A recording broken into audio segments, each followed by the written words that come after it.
This is a Fonzie Studio podcast.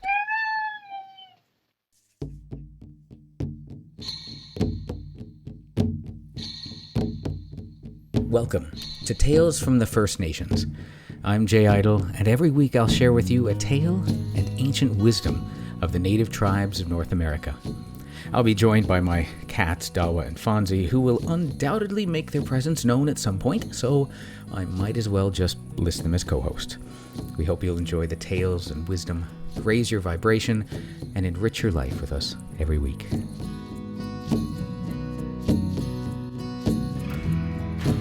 Welcome, friends. Welcome to the 20th episode of Tales from the First Nations. I'm your host, Jay Idle. One of my favorite things, as you know, is taking a nice walk out in the forest. There's a place near my home that I've talked about many times called the 100 Tree Park, and I love to walk through it with my friends. It's so great to see how the trees change with the seasons. That's the place where I recorded the section with Red for the Pine Tree episode. And there's nothing better than being out there in nature. It's where my love of trees comes from. I've already spotlighted the pine and the maple tree, so today we're going to take a look at the cedar tree. The cedar tree is often believed to offer protection against negative energies, evil spirits, and harm. It's used in rituals to create a protective barrier around people, places, and objects. It's also used in smudging ceremonies to cleanse spaces, objects, and individuals. The smoke from burning cedar is thought to purify and renew the energy, removing negative influences. Cedar has healing properties as well, and is used in traditional medicine for its antiseptic and soothing qualities. Spiritually, it's believed to aid in both emotional and physical healing. Cedar trees are known for their strength, durability, and their ability to thrive in various environments. They symbolize resilience, endurance, and the ability to withstand challenges. They're a long-living tree, and they've been revered for their timeless wisdom. They're associated with knowledge, ancient traditions, and the continuity of life. Cedar trees are considered sacred in many cultures. In addition to being used in construction of temples, totems, and other sacred objects, they are often used in rituals to connect with higher spiritual realms and the divine. They're seen as a bridge between the earthly and the spiritual worlds. In Celtic mythology, cedar trees are associated with protection, purification, and connection to the other world. They're often planted near sacred sites and used in rituals to honor deities and ancestors. In Scandinavian and Norse mythology, cedar trees are linked to the world tree, Yggdrasil, which connects the 9 worlds.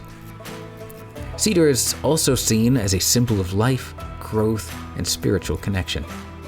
Back to Native American traditions, cedar is used in various ceremonies, including smudging, sweat lodge rituals, and healing practices. It's considered a sacred medicine plant, and its bark, wood, and leaves are utilized for different spiritual practices. Many of the North American tribes have stories and traditions involving the cedar tree. According to a Navajo legend, the cedar tree was the first tree planted by the first man in order to save people from a flood in the Third World. The tree was meant to help people climb to safety, but it wasn't tall enough. The story emphasizes the cedar tree's role in providing protection and salvation. According to a Lakota legend, they believe that burning cedar leaves as incense in ceremonies attracts good spirits and removes negative influences. Cedar is considered sacred and is often used in rituals for Wakinyan, the thunderbird. The Lakota say that the smell of cedar smoke is pleasing to him, and thus the cedar tree is never struck by lightning. Algonquin legends say that the Fox tribe, the Meskwaki, they believe the spirits of their ancestors live in cedar trees. They say that the murmuring of the trees and the wind is the voices of their ancestors speaking to them. Cedar is used in various ceremonies and is considered a very powerful protector. The Seminole people believe that burning cedar leaves cleanses a home of evil intentions. Cedar is used in purification rituals and is thought to have strong protective properties.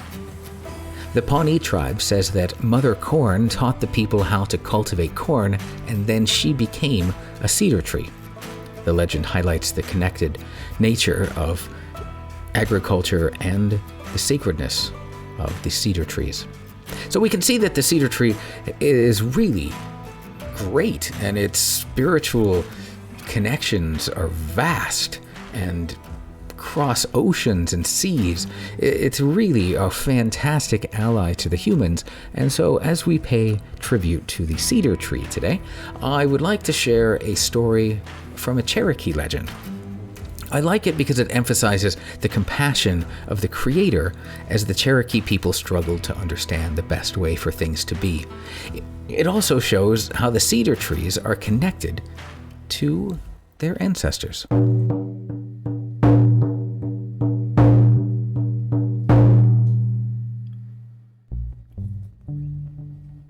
A long time ago, when the Cherokee people were new upon the earth, they thought that life would be much better if there was never any night.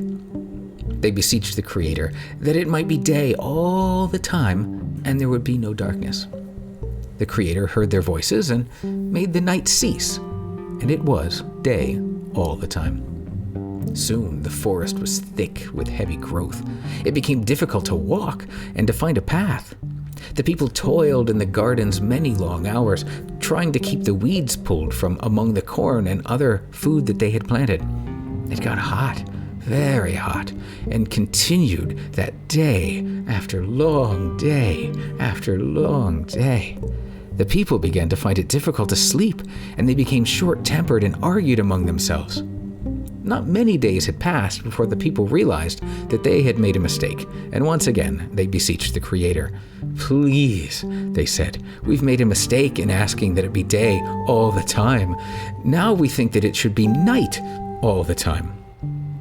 The Creator paused at this new request and thought that perhaps the people may be right, even though all things were created in twos, representing day and night, life and death, good and evil, times of plenty and times of famine. Well, the Creator loved the people and decided to make it night all the time as they had asked. The day ceased, and night fell upon the earth.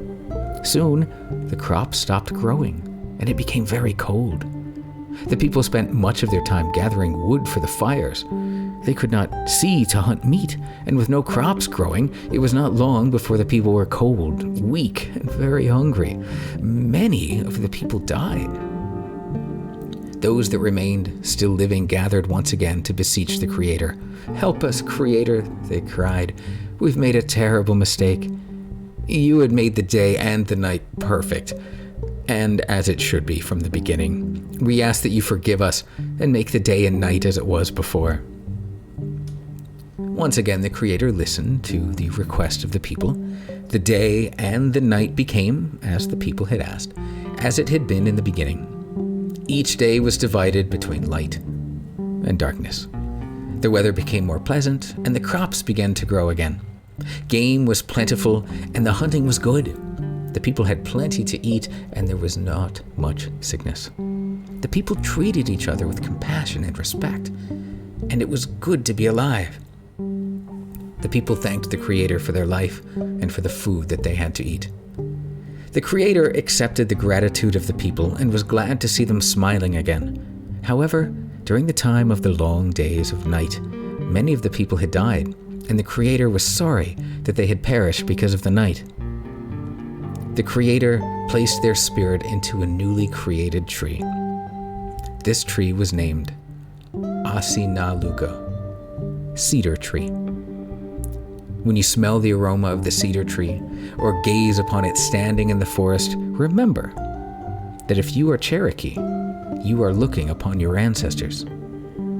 Tradition holds that the wood of the cedar tree holds powerful protective spirits for the Cherokee. They carry a small piece of cedar wood in their medicine bags, worn around the neck. It's also placed above the entrance to the house to protect against the entry of evil spirits. And a traditional drum would be made from cedar wood.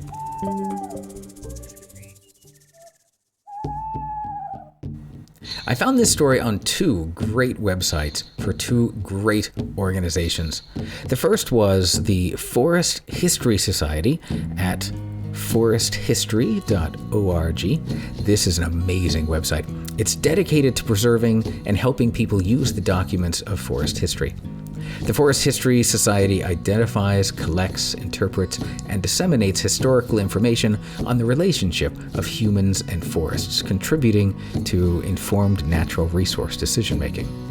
The other is the Center for Shamanic Education and Exchange.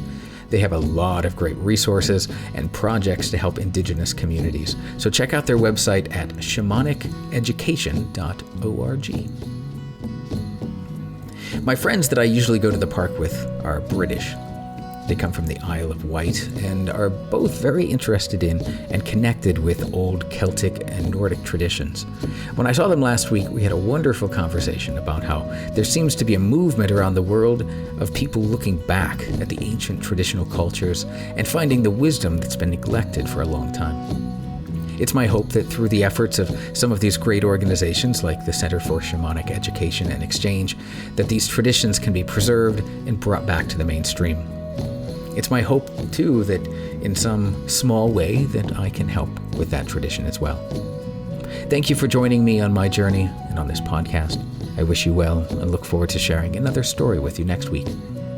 Go in peace, return in peace, and may you be well. For more great stories and legends, check out the Jaguar Bird channel on YouTube. There's a lot of wonderful content there. And of course, join me here next week for another story on Tales from the First Nations. I'm Jay Idle, and I will talk to you next time.